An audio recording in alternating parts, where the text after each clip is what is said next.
اللہ پاک ارشاد فرماتا ہے قل، اے محبوب آپ فرما دیں۔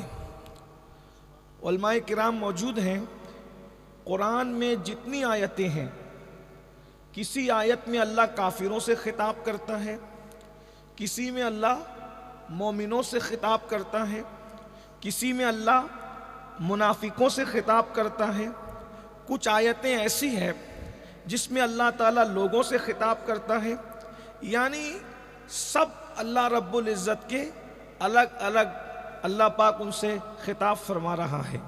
لیکن جب وہ قل کہتا ہے تو خطاب کسی اور سے نہیں ہوتا، قل کہتا ہے تو خطاب صرف محبوب سے ہوتا ہے۔ جب وہ صرف محبوب سے باتیں کرنا چاہتا ہے تو وہ محبوب کو کہتا ہے قل، اور اس میں کوئی شامل نہیں ہے۔ اس پر امت کا اجماع ہے کہ جس جس جگہ پر قل ہے وہ وہاں پر محبوب کل ہے، جہاں پر قل ہے وہاں محبوب کل ہے۔ شاید ہندی جاننے والے راجستھان کے لوگ اس قل اور کل میں فرق نہ کر سکیں، لیکن علماء سمجھ گئے ہیں کہ قل اور کل کا فرق کیا ہے۔ جہاں قل ہے وہیں محبوب کل ہے۔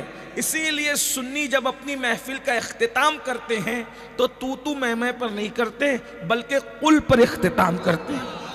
عرس کا اختتام بھی قل پر ہوتا ہے، فاتحہ کی تکمیل بھی قل پر ہوتی ہے، اس لیے کہ اس قل میں ایسی محبت کی کنجی ہے کہ اللہ رب العزت فرماتا ہے قل۔ قل کا مطلب کیا ہوتا ہے؟ آپ فرما دیجئے، آپ کہہ دیجئے، تم فرماؤ۔ اس لیے کہ الگ الگ ترجمہ کیا ہے، ترجمہ کرنے والوں نے سب نے صحیح کیا ہے۔ آپ فرمائیے، آپ کہیے، تم فرماؤ، تم کہہ دو۔ لیکن یہاں پر میں اب آپ کی بجائے تم کا ترجمہ کرنے لگا ہوں، یعنی کیا؟ تم کہہ دو۔ اس لیے کہ اس تم میں جو محبت ہے وہ تم کی بات ہی الگ ہے، کہنے والے نے کہا ہے اللہ اکبر، آپ سے تم ہوئے پھر تو کا عنوان ہو گئے، آپ سے تم ہوئے پھر تو کا عنوان ہو گئے، رفتہ رفتہ وہ میری ہستی کا ساما ہو گئے۔ تم فرماؤ، یعنی تم فرماؤ۔ مومنوں کا اس پر اتفاق ہے کہ قرآن اللہ کی کتاب ہے، حرف حرف اللہ کا نازل کردہ ہے، اس میں کسی کی کوئی ملاوٹ نہیں ہے، اور قیامت تک کبھی کوئی ملاوٹ ہو بھی نہیں سکتی۔